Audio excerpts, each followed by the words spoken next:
Hey everybody, welcome to the channel and welcome to Celebrate Sausage. I hope you're having a great day. My name is Eric and I'm glad you could join us because today we're going to do something a little crazy. We're going to be making sujuk 4 different ways. Now, last year on Celebrate Sausage, we featured one version of sujuk, and we got a lot of emails and a lot of comments talking about the different ways that this particular sausage is prepared. And I was intrigued. I felt like I needed to try a bunch of different versions of sujuk. Sujuk is a sausage that is incredibly popular in the Middle East and Central Asia, and most of the countries in that area have their own version of sujuk. And what makes sujuk unique to the different areas that it could be found comes down to the protein selection, the spice profile, and then of course the method of preparation. So there is literally thousands, if not millions of variations to this particular sausage. So in today's video, I'm going to show you how we made sujuk 4 different ways using a very basic sujuk recipe, making only a couple modifications here and there. I think we've got pretty much every skill set covered in this video on how to make sujuk, as we're going to start with the most advanced pro-level way of making sujuk, and we're going to end with the most basic way. So it doesn't matter where you're at in your sausage making journey, you should be able to make a version of sujuk and enjoy it for yourself. And before we begin, I just want to take a moment and thank the sponsor of not only today's video, but this entire series. We want to thank The Sausage Maker for sponsoring today's video. The Sausage Maker is literally a one-stop shop for all your sausage making needs, whether you need casings, grinders, stuffers, whether you need spices, cures, or starter cultures, they've got everything. I'm going to leave a link in the description box below that'll take you to their website. And at the beginning of this series, the Sausage Maker issued a very generous discount code which expires October 31st. Now that's only a couple of days away from now. So if there's something that you need that the Sausage Maker has, now would be a good time to take advantage of their pretty sweet discount. We want to thank the Sausage Maker for sponsoring this video. Let's make sujuk. All right, I hope you're ready, because today's episode is going to be epic. We're going to start off by making a sujuk salami. So the first thing we need to do is get a mold culture going, and this particular mold is called Penicillium nalgiavense. It's a protective mold, and it keeps other molds from contaminating our salami. So we're just going to rehydrate that for a couple of hours, and now it's time to get our meat ready. So the meat selection for all 4 of these methods is going to be exactly the same. It's 100% beef. We're going to be using a combination of ribeye, skirt steak, and then I think we're even using some brisket. In addition to the meat, we're going to be adding back in some fat for each one of these methods. And I've got some brisket fat that I've saved up over time, and we're just going to be cutting that up and then adding it back into the sausage. I'm typically going for about a 30% fat. You know, depending on the cut that you have and how well marbled it is, you might not have to add fat to your sausage. I'm going to go ahead and weigh this out. We're making a kilo of each version, and so that's what our salami mix is going to look like. And we're going to place that into the freezer as we get our spices together. So the spices for this salami are pretty incredible. We've got salt, Instacure number 2, a little dextrose. We're going to be adding black pepper, Aleppo pepper, and sumac. We've also got cumin, cayenne pepper, coriander, allspice, paprika, a little clove, and some fenugreek. For the last ingredient, we're going to be adding some minced garlic, and that's what the spice profile looks like. In addition to the spices, we're going to be fermenting this with a bacterial starter culture, and the starter culture we're using is called Flavor of Italy, and this is nothing more than just a collection of beneficial bacteria, which is going to help lower the pH of our meat, making it safe to dry. So we're going to rehydrate that for 30 minutes and set it to the side. The last thing we need to do before we grind our meat is get our casing ready. We're using a 61mm protein lined casing from the Sausage Maker. I'm just going to rehydrate that in a little lukewarm water for about 20 to 25 minutes. Our meat has just come out of the freezer. It's under 34 degrees. Very important if you're going to be grinding and mixing your meat. You just want to make sure you keep it very cold. And so we're just going to go ahead and grind that on a number 6 plate using the Sausage Maker's number 12 grinder.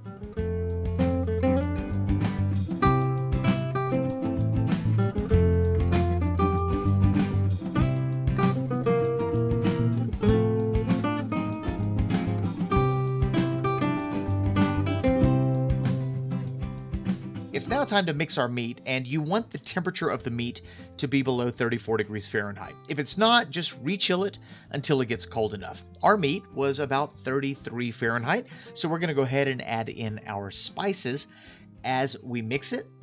And then we're going to come back with our starter culture. And really, that's it. At this point, we're just going to mix until our mincemeat starts to get relatively sticky, a little tacky, so that when you grab a small handful of it, it'll stick to your hand when you hold it upside down. And that's when you know it's ready. So this is what it should look like. Stuck to the hand. Very good. It's now time to stuff this into a casing. And we're just going to stuff this into our rehydrated 61 millimeter casings. I've got a little bit of mincemeat in my hopper. We're going to wrap that in some cellophane because that's what we're going to use to test the pH. Remember that mold that we prepared at the beginning of this video? I'm going to brush that onto this salami.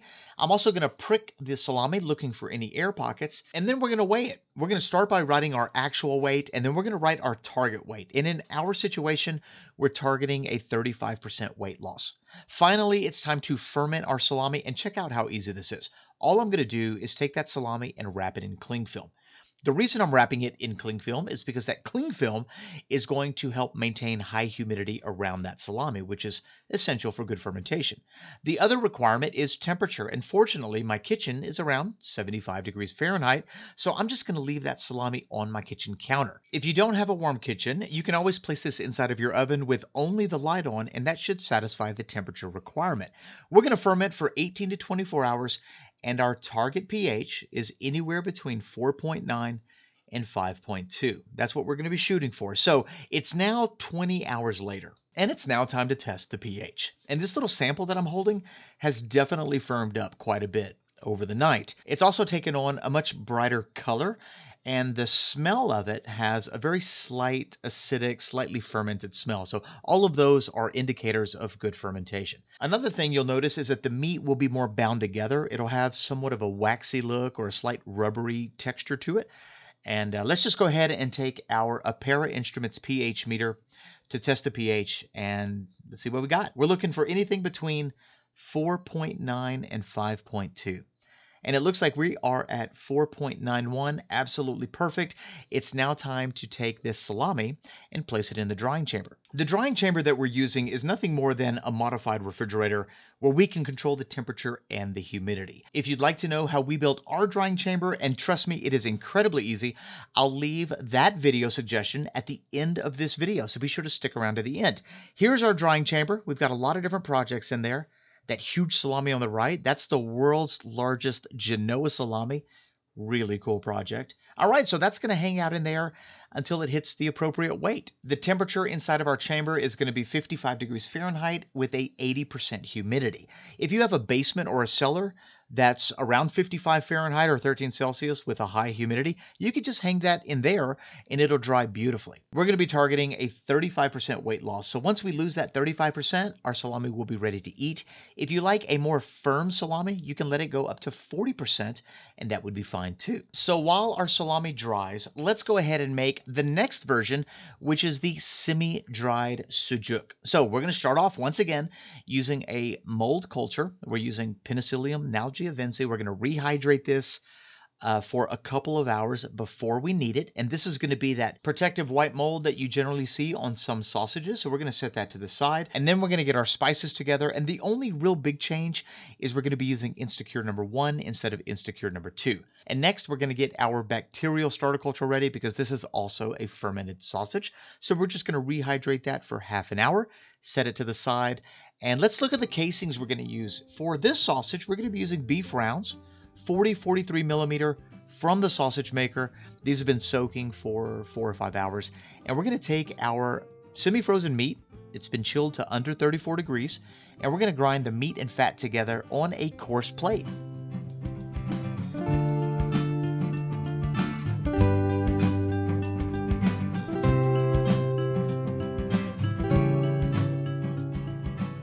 And now it's time to mix. So first and foremost, make sure the temperature of your meat is under 34 degrees Fahrenheit. Add your spices, drizzle in your starter culture, and go ahead and mix until the texture, the consistency of your meat becomes very tacky. You should be able to grab a handful of it and it should very easily stick to your hand. And so let's see how we did. There we go. Looks great.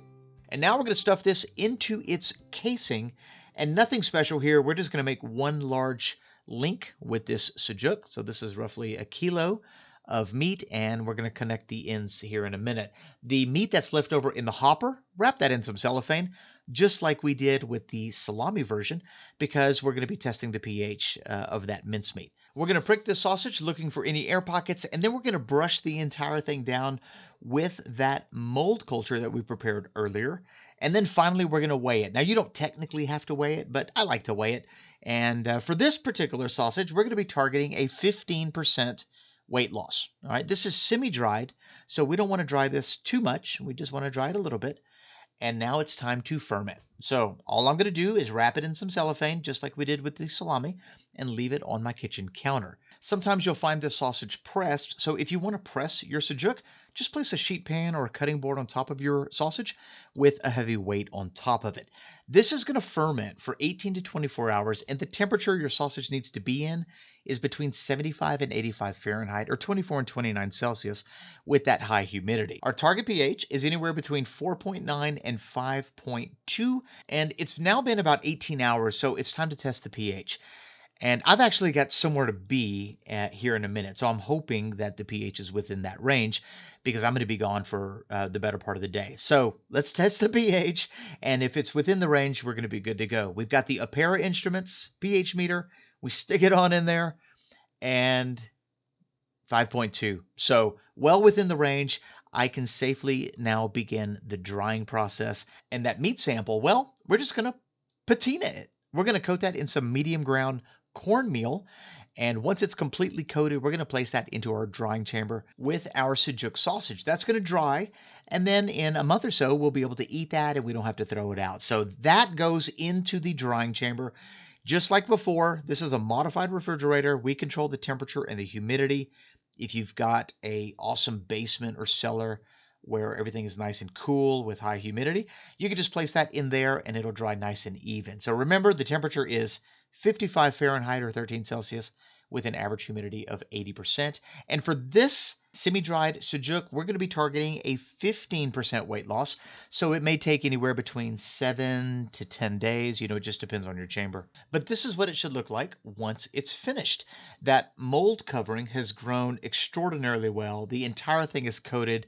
It smells incredible. And at this point, our semi-dried sujook is completely finished. I mean, all we have to do is cook it. And so what I'm going to do is I'm just going to place that into our smoker. Now, we're not going to be smoking this. We're just going to be cooking this low and slow. I like using my smoker for this because I can control the temperatures really well. You could technically cook this on a grill, in a sous vide, in an oven. It's up to you. But we're basically going to start at about 125 Fahrenheit and slowly work our way up to about 185. We want the internal temperature of our sausage to be around 140 degrees Fahrenheit. So this is what it's going to look like now that it's finished. And all we're going to do is take that sausage and place it into a water bath. And at this point, our sausage is completely cooked.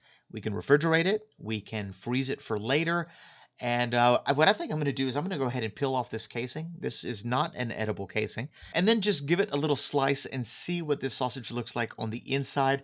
On the outside, it looks absolutely incredible. It smells amazing. All right, so let's cut this open and see what it looks like. And we're going to cook all of these sausages up at the end of this video and taste them all. I'll let you know what I think. And that looks incredible. So let's set that to the side and make our third version of sujook. This is going to be a smoked snack stick sujook, and we've already got our ground beef. So let's add our spices. And the two main differences with this recipe is our salt content is going to be lower, and we don't need a bacterial starter culture. So we're just going to be adding a little bit of water to help loosen up our batter, and we're going to mix this on low. Now, the temperature of our meat has been under 34 degrees, both during the grinding and mixing stage, and as soon as we can grab a little handful and it sticks to our hand, we are done. We don't want to overmix this sausage, and it looks like we're there. So let's go ahead and place that into a sheep casing, 24 millimeter sheep casing from the sausage maker. And we're going to twist these into roughly 10-inch links. And all I'm doing is I'm finding a little notch on my bake pan. And that way all my links are the same size. And once we're done with that, we're just going to give them a little prick, looking for any air pockets. And at this point, let's go ahead and place them into the smoker. These sausages are going to get smoked low and slow, and the first thing we want to do is dry that casing out a little bit. So I'm going to leave the door ajar and let them hang out in there for about an hour. Once the casings are dry, we're going to increase the heat, begin to add smoke, and then slowly cook these sausages until the internal temperature of our sujook reaches 145 degrees Fahrenheit. I'm using a cold smoke generator from Smokin' It to apply smoke because I typically like to start applying smoke at around 125, give or take. And this cold smoke generator is incredibly easy to control. So I tend to prefer it over than just putting wood in the actual box. But you could do that as well. So it's really up to you. This is going to cook for several hours, nice and easy. And if you want the exact cooking schedule, check the description box below for the recipe link. It'll have everything in there. Our snack sticks are now done. They've been cooking for several hours and we just hit our internal temperature. So all we're going to do is take them out of the smoker and place them into a water bath to stop the cooking process. Once our smoked sujook snack sticks have cooled down, we're going to take them out of the water bath and just place them on a drying rack so that they can bloom for 3 or 4 hours at room temperature. And it's now time to prepare our fourth version of sujook. This is sujook ground meat, and this is hands down the easiest version of sujook. It requires no special equipment, no cures. All we're going to do is mix our spice blend together with some ground beef that we bought at the supermarket. It does not get any easier than this. We're going to start by browning our beef in a skillet, and during the browning process, we're just going to chop it up really good so that the meat doesn't form little meatballs. Once the entire thing is nice and broken up and browned, we're going to add our sujook spice mix. We're going to mix that to combine, let it cook for a few minutes more, and voila, our sujook ground beef is completely finished. Let's finish up the semi-dried sujook. So in a skillet on a medium heat with a touch of oil, we're going to add our semi-dried sujook sausages, and we're going to fry those for a few minutes until they start to render a little bit of fat, and then we're going to go ahead and take them out of that skillet.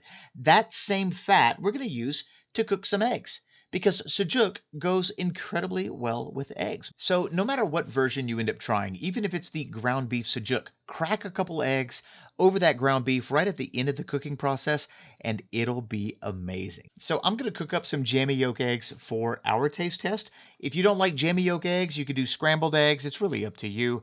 And I think it's time to check on our sujook salami because it has got to be ready by now, and I am getting hungry. So into the chamber we go. There is our sujook salami. Nice, beautiful mold coverage. Great smell. And it's nice and firm, when you give it a little squeeze. So let's just go ahead and cut off the tips and take a little peek at what's inside. And I got to be honest, it is always an exciting day when we get to cut open a salami. So let's get this cut open and sliced. And I'm going to give all 4 of these varieties a taste test and let you know what I think.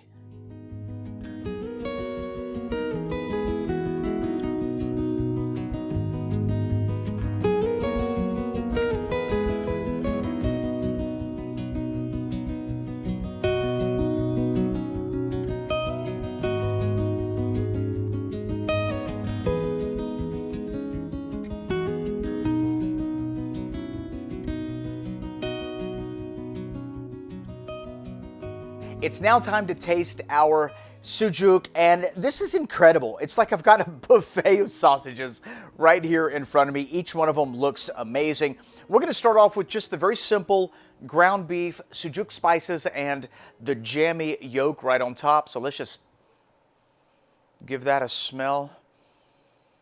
Wow, that just smells so good. It's garlicky. It smells a little spicy.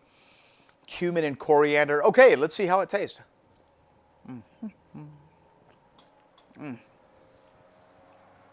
Whoa, you know what? That's delicious. There is a lot going on with this ground meat. I mean, it's working with the jammy yolks. It's spicy. It is incredibly exotic. So let me just move on to the next one, which is basically our snack stick. This is our smoked sujook. So let's just give this a bite.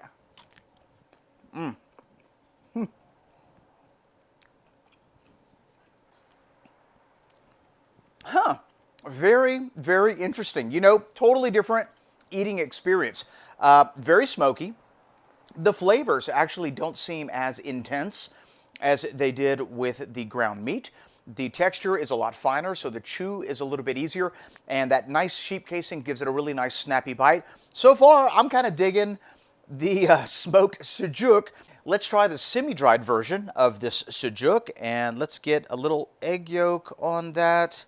Okay, so here's the semi-dried version. It smells great. It smells different, actually, than the other two. It smells like it has a more enhanced aroma to it. All right, so let's just see what it tastes like.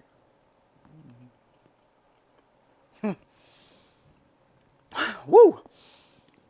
This is incredible. Each one of these sausages are completely unique. I mean, the semi-dried version actually has a more magnified flavor. Everything about it seems magnified. The beef tastes slightly aged. The spices seem a lot more present. It actually tastes like it's spicier. It's still nice and juicy. It's got a great texture. But it is totally different than the other ones. And so that's very interesting. All right, so let's go ahead and try the last one. This is the Sujuk salami, and this looks absolutely gorgeous. I mean, as far as salami goes, this is beautiful. It's got great marbling, beautiful color. The texture is well bound together. That's awesome. And it's got a lovely, lovely smell, almost citrusy a little bit. Oh, wow, that's nice. Okay. Huh. Sujuk salami. Let's see what this one tastes like. Wow. That's remarkable. I'm trying to process all the different elements to this salami at the exact same time, and it is complex. I mean, I am picking up a lot of the aged beef element to it. So we definitely have a very enhanced beefy flavor. Not so much spicy, not like the semi-dried version. So this is actually a little more smoky and a little more nutty. You know, I'm thinking that may be coming from like the cumin. I'm getting a very low level citrus thing going on, and I really do think that that's from the Aleppo pepper.